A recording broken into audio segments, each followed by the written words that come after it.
తిరుపతి తిరుమలను దర్శించాలి అంటారు. దర్శించడమే కాదండి, ఆ దర్శించిన స్వామి యొక్క పాద పద్మానికి మంగళాశాసనం చేయాలి. ఎలా చేయాలి మంగళాశాసనం? ఎప్పుడు ఎడబాటు లేకుండా చేయాలి. అలా మంగళాశాసనం చేయడం ఎందుకండి అంటే కనుక మన కోసం నిత్య నివాసం చేస్తూ ఉంటారు స్వామి. మనమేనా ఒకసారి సేవించి వచ్చేస్తాం, కానీ స్వామి అక్కడే మన కోసమే నిలిచి మన కోసమే ఎప్పుడు కూడా నిత్య నివాసం చేస్తూ ఉంటారు కదా. మరి అలాంటి నిత్య నివాసం చేసే ఆ వెంకటేశ్వర స్వామి పాద పద్మలకు మంగళాశాసనం చేయడమే కాకుండా ఆ స్వామి యొక్క దర్శిస్తూ ఆ స్వామిని చూస్తూ అనుభవిస్తూ ఆనందిస్తాం కదా. అనుభవం అంటే కళ్యాణ గుణాలు. అంటే స్వామి యొక్క కళ్యాణ గుణాలు ఏంటంటే జ్ఞాన, బల, భక్తి, వీర్య, అంటే శక్తి, తేజస్సు, అనేకమైన కళ్యాణ గుణాలు ఉంటాయి. కానీ మనం కొన్ని ముఖ్యంగా చెప్పుకుంటాం. అలాంటి కళ్యాణ గుణాలు అంతా కూడా అనుభవిస్తూ అంటే స్వామి అంతా ఎంత కరుణ ఉంటుంది, ఎంత ఔదార్యం ఉంటుంది, ఎంత సౌందర్యంగా ఉంటాయి గుణాలన్నమాట. ఆ గుణాలన్నీ కూడా మనం తెలుసుకుంటూ అలా దర్శించుకుంటూ ఆనందిస్తూ ఉండాలంట. అలా ఆనందిస్తూ ఉంటేనే ఉజ్జీవింపబడతాం అని చెప్తారు స్వామి తిరుమల యాదవారి పాత్రలో. ఆయన అంటారు అలా ఎప్పుడు కూడా ఎప్పుడు కూడా అలా దర్శిస్తూ ఉంటే ఉంటే అలా ఉండాలి అనే కోరిక నాకు ఉంది అంటారనమాట. అవన్నీ కూడా ఈ మొత్తం ఈ పాత్రలు అన్నింటిలో కూడా ఆయన మనసులో ఉన్న కోరికను మనకి చెబుతూ ఉంటారనమాట. అంటే ఏమంటారు అంటే కనుక ఇంత చూడండి, దేహానికి అంతా కూడా ఏముంటుందండి, సుఖము, దుఃఖము, బాధ, కష్టాలు ఇవన్నీ కూడా ఉంటాయి కదా ఈ దేహానికి. అవన్నీ కూడా జరిగి చేరకుండా నన్ను ఎప్పుడూ కాపాడేమో స్వామి ఓ వెంకటేశ్వర, ఎప్పుడు కూడా ఎలా ఉండాలి, నీ పాద పద్మాలను స్తుతిస్తూ నీ పాద పద్మాలకి సేవ చేస్తూ నీ పాద పద్మాలని కమలాలతో పూజిస్తూ ఉండాలనేదే నా ఉద్దేశము అని ఈ 39వ పాత్రలో స్వామి ఆ పాత్రలో మనకి ఆ పాత్ర యొక్క అర్థాన్ని ఇలా వివరించారనమాట. మనం మన 16 పాత్రలు చెప్పుకోవాలంటే మరి ఆ పాత్రలో ఏముందని మనం వెళ్ళలేదు అనుకుంటాం. అది ఎడబాటు కాదు. మన ఇంట్లో ఉన్న పెరుమాను సేవించుకున్నా కూడా అది కూడా కోవిలే కదా. మన హృదయంలో ఉన్న అంతరాత్మలో ఉన్నా కూడా పెరుమాను కూడా కోవిలే. అందుకని మన ప్రబంధాలన్నీ కూడా చదువుతూ ఉంటాయండి. ఎడబాటు అనేదే ఉండదు. భగవద్గీత, నారాయణ దివ్య ప్రబంధాలు లేకపోతే ఎన్ని ఉంటాయి కదా, అవన్నీ కూడా చదువుకున్నా కూడా కామెంట్ ఎడబాటు లేనట్టే లేక. ఎందుకంటే ఆ గ్రంథాలు ఎవరున్నారండి, శ్రీమన్నారాయణుడు కదా ఉన్నాడు. అందుకని అలాంటి నిత్యము కూడా మనకి యోగాన్ని కలిగించే ఆ ప్రబంధాలన్నీ కూడా మనం ఏం చేయాలి, మనం ఎప్పుడు కూడా సేవిస్తూ ఉండాలి. ఆ తిరుమల యొక్క శ్రీపాదాలు సేవిస్తూ ఉండాలని ఈ పాత్రలో మనకి అనుగ్రహించారు. ఇంకో పాత్రలో చూద్దాం. మనకి ఏం చెప్పారు, నక్షత్రం కూడా దాంట్లో వస్తుంది. అప్పుడు అక్కడ తిరుమలలో నిత్యాలు, అక్కడ జలయేర్లు, జలపాతాలు అవన్నీ కూడా ఉంటాయి కదా, ప్రవహిస్తూ ఉంటారు కదా. ఇక నక్షత్రం వస్తారు. అయితే కనుక ఆ వెంకటేశ్వర స్వామి నక్షత్రం ఎప్పుడంటే శ్రవణం కదా. ఆ శ్రవణ నక్షత్రం రోజు అక్కడ కూడా మనం అనుకోకుండా వెళ్ళాం, తిరుమల వెళ్ళాం, అనుకోకుండా వెళ్ళాం. అక్కడ శ్రవణ నక్షత్రం అయింది.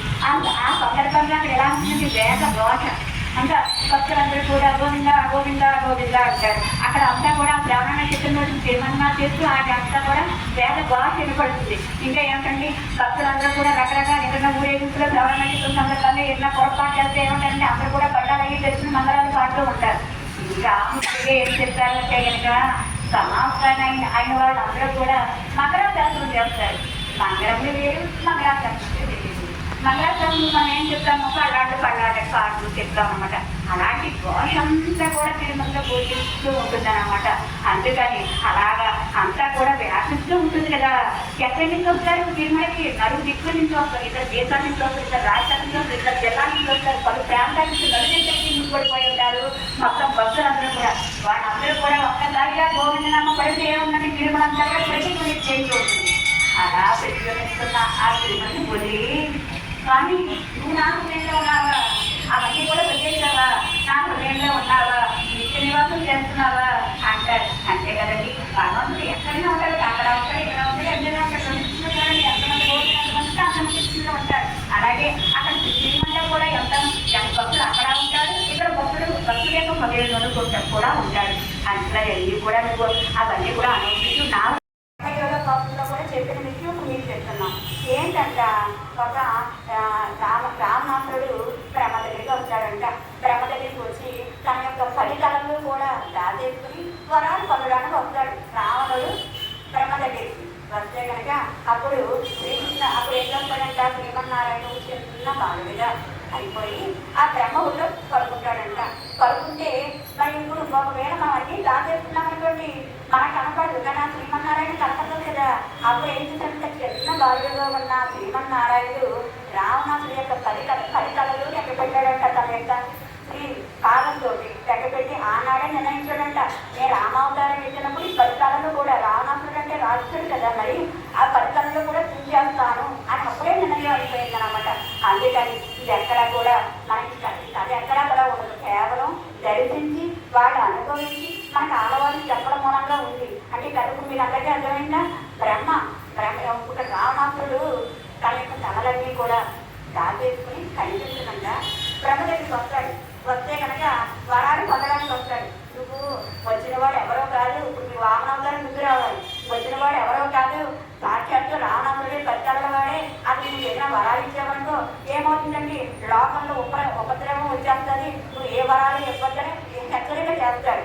అప్పుడు అన్నమాట ఇలాగా 10 తలలు ఆ శ్రీపతి అంటే ఆ శ్రీమన్నారాయణ అంటే శ్రీమన్నారాయణేమో మన భక్తి కట్టుబడిపోయాడు, మనము ఆ శ్రీమన్నారాయణ యొక్క పాదానికి కట్టుబడిపోయాం.